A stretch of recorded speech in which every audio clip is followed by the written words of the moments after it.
Welcome. This is the introduction video to WebCrafter, a no-code website builder inside of Blender. It's a no-code builder, but if you're an advanced user and you do want to code, it's a great starting point for you as well. It gives you output that's instantly editable, and it has a lot of awesome features that we're going to dive into in this video. So this video is going to go through a website I built with a basic scrolling template inside of WebCrafter. Then we're going to hop into Blender and build a quick website also. So let's get started. This is a website I built with the plugin. You can see there's a scroll bar, and as I scroll, I go down a path.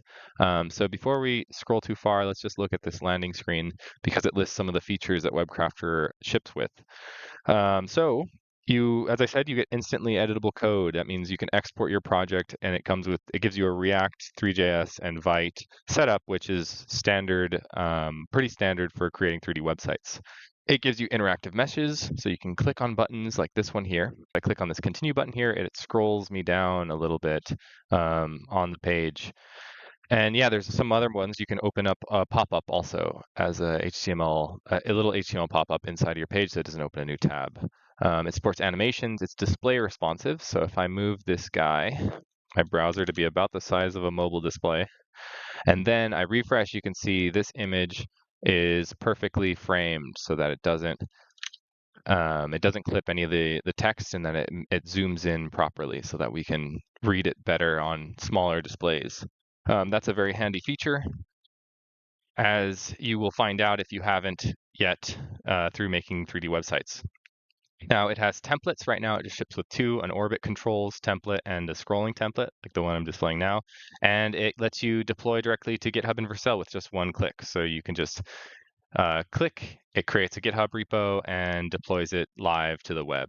So let's scroll through the website and check out some of this setup. So we have an animation there. As I hover over this image, an animation triggers, and if I click on it, timelined series of actions animations are playing, kind of showing the workflow of WebCrafter, where you're just adding a camera and you get a cool interface in your viewport. You can test it, so it has a built-in test server. So as you're testing and changing your mesh, you can easily deploy it without having to download. Sorry, you can test it without having to download an external tool. And then when you're ready, you can just click that deploy to web button and deploy for free. You can do some advanced things like have a button display a mesh. And if you click on that mesh, it opens up a new tab for a Discord invite, for example. So you can imagine creating a portfolio, creating a Linktree style site, a product configurator, etc., is all at your fingertips with WebCrafter. So let's hop into Blender now and check out some of the features. So on my left, I have the Blender console, which you can toggle through window toggle console, and on the right is a browser. I've already gone and downloaded this scene from Polygonal Minds on Sketchfab, and I'm going to convert this into a website where we end up at the end, we play an animation on hover, and then we open up a pop-up showing Polygonal Minds. So let's go ahead and do that. I have WebCrafter open. You have a section at the top. This end panel has a build section, a test section, and deploy. So you're going to build your scene, tag your items, and you'll be able to see the properties here if you want to debug it, or in this little handy feature. Then when you're ready, after you've tagged your items, you can run your test server. So I'll leave it at orbit now and just start the test server, because that's all you have to do to create an orbit scene. And then as this server is on, you'll see more buttons appear, and there's one that says launch browser. So if I click launch browser, it'll open up a new tab in my browser, and you can see I can scroll, left click to rotate, and just do the typical orbit controls. When you're ready, you hit the deploy button, and you can enter a name here. Make sure you type in something that you'd like to be used as a GitHub repo, because this will be a new GitHub repository will be created exactly using this string name. So that's the gist of it. Let's go ahead and use it. Let's use the tool. So the scrolling template requires a series of camera waypoints. So I just moved the 3D cursor, added a camera, and using this helper add camera mesh button. And now you can see there's a camera in my scene with some viewport interface, a camera and a number. So this is saying this is the first camera at 0. And then I'm going to rotate it to look at my scrolling text. And now if I hit start server, come back here, refresh my website.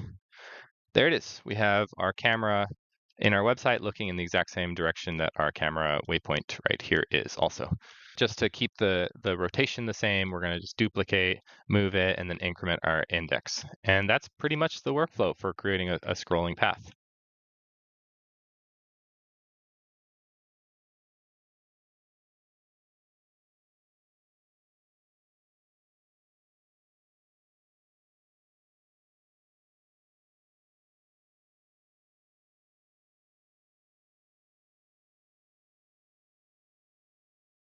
I added all the waypoints here. I re-exported my scene. I think I forgot to mention this is how you would update your scene for the website is you click this export scene button. And for the advanced step when we'll get there in a little bit, but you can change your export path. And you can see I have this scrolling path that goes through. Oh, let me make sure. I keep forgetting. Okay, yeah. Let's put it in the full screen. Refresh. You actually also have a loading bar if you have a big file and it takes a while to load. But as I scroll, you can see I'm going through that path I determined in Blender. And there I am. Now I'm at the end of the scene where we're going to make this animated and an interactable object. So refresh. Let's do that. Let's go over here. I'm going to make actually this whole button base model that totally fits into the scene perfectly and styled great as an interactable object. Tag it, then click on, I want this to be a pop-up HTML. There's 3 options, go to scene zone, pop-up HTML, and open link. So for now, pop-up HTML is correct. And then let's make it also go to polygonalminds.com, which I've already entered, and make sure there's HTTP or HTTPS in that link. All right, let's speed ahead and now add animations. So this box, I want base of a button, I want to trigger some animations. So these guys, let's make them all trigger. These 3, they all have actions associated with them that are active. So I'm going to do that, come over to the build section, go to the animation type, set it to on pointer enter, and then use this handy plus button that's going to create a comma separated list of actions based off of the the selected object's active action. Okay, so we did that. Now I'm going to click check the checkbox here with the button base selected, saying I want this guy to have an on pointer enter action. Trigger. Export our scene with that new information, or new tags, I should say. And now let's scroll over here, and there it is, our display with the hover. Okay, now there is one last thing. This button has an animation, but it's pushed on an NLA track, as you can see in the outliner. So I want to make sure I also trigger this action here. The plus button doesn't automatically grab actions from the NLA track, so you'll have to manually add a comma and then paste in the action name that's stashed here. You can find in the outliner again. All right, did that. Let's re-export our scene. And now as I hover, there it is. So our push button is being triggered there as we hover over. So that's functioning. We have animations playing on a trigger for a pointer enter for that button. And if we click on it, you see it opens up our pop-up. Let's make this work on a mobile device. So I'm going to even scoot it in way closer to the point where it's just ridiculous. There's no way it will give us a good feedback or give the user a good experience. Yeah, so we can't even see the text. We can't even click the button.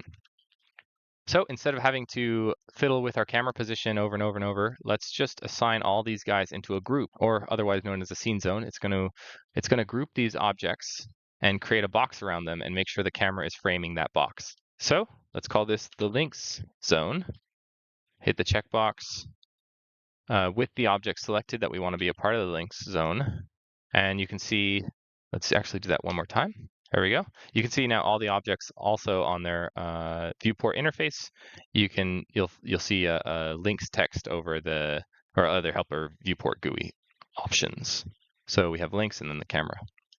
All right, now all we have to do is re-export our scene, refresh, and the template will automatically make sure to frame these components so that the user will see them no matter what their screen size is. So if I make it look like a mobile device once again and scroll to the end, there it is once again, framed nicely. Note that more templates absolutely can really easily be added, like a Next.js template or a Shopify template, a VR template, XR template. All these things are very easy for me to add. It's just a matter of there's interest in the plugin. So please share also feedback if you have any. I would absolutely love to hear it. You can share that in the Discord that I'll link in the video description. Let's move on now. We want to do something more advanced. So I'm going to come over here and open up VS Code. Let's hit the export button so we can add some custom post effects. All right, I've already done this and I've exported it here to the WebCrafter tutorial castle. I've done that. Now let's open that guy up, open folder, and here it is, our tutorial castle. You can see here is our layout. Let's make it just one screen now. Here's the React code that it gives you, and it's a very basic standard React creation setup. It has the XYZ 3D main component, and inside of this main component, we have a canvas, and then inside of our canvas, we have a loading bar, and then scene XYZ 3D. So this is XYZ 3D is just the name of the boilerplate code that I've created for this project. And then at the end, I've gone and added an effect composer with just some properties and a depth of field and screen space noise. So this is a custom screen space noise shader. So let's run it.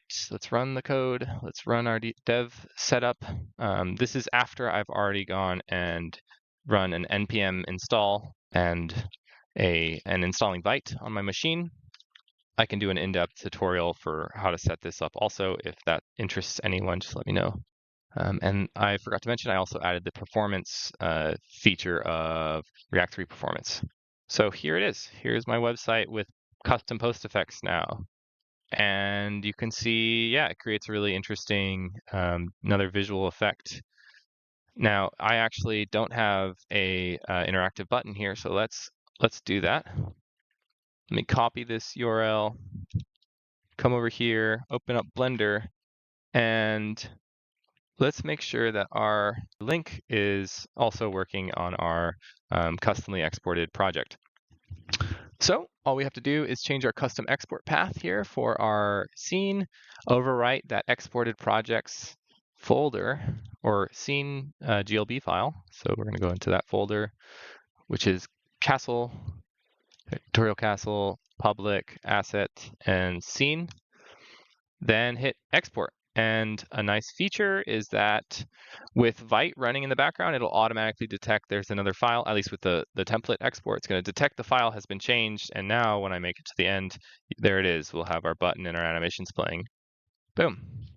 It's as easy as that. So as you want to, let's say, stylize your scene in a very intelligent way, just like this, you can re-export your scene. And with Vite running in the background and the custom hot reloading script that's included in the template, boom, you'll see your changes immediately. As a last step, let's say, let me undo some of these scroll copies and just place one right here, Okay. Okay, so now let's deploy it to the web. And you can see the output to the system console runs, gives you some other information. Let's put this full screen. Gives you more information like what file it's on pushing or what file is currently being pushed. It'll tell you if it's been pushed, and then it gives you a link to your GitHub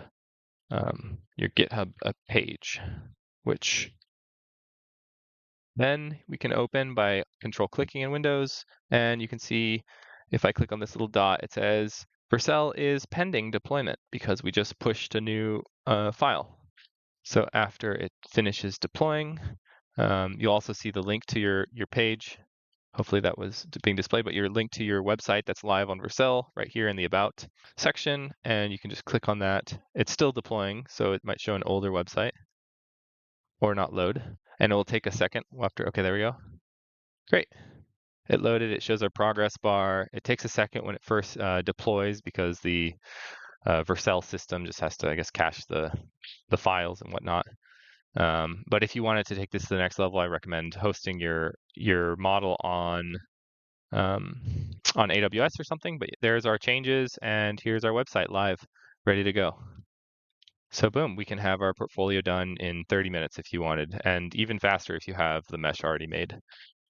Or whatever you want to create. That's the beauty of it. So I'm excited to see what you create. I don't know if I mentioned yet, but let me just hop in a little bit. Just so you know, my name is Edmund Dow, and I am a software developer. I've been coding for about 10 years. In the past few years, I switched over to maybe not my feed, but this is me.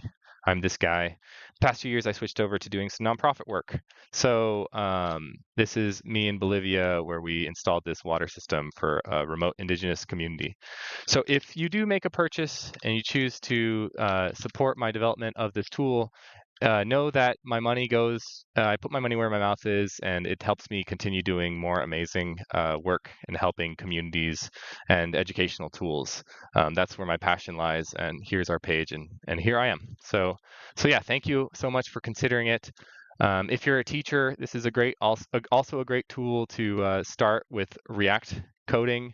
You can, how fun is that to create a 3D website and then have a React page ready to be edited and walked through and debugged. And if you're a student of Bruno's 3.js journey, this is a great tool also because you instantly have a project ready to be edited as you're going through that amazing course, which I highly recommend if you want to get into coding. So yeah, thanks so much once again. Thanks for watching, and let me know if you have any questions or comments or feedback. Please join the Discord also, and I'm excited to see what you build. Cheers.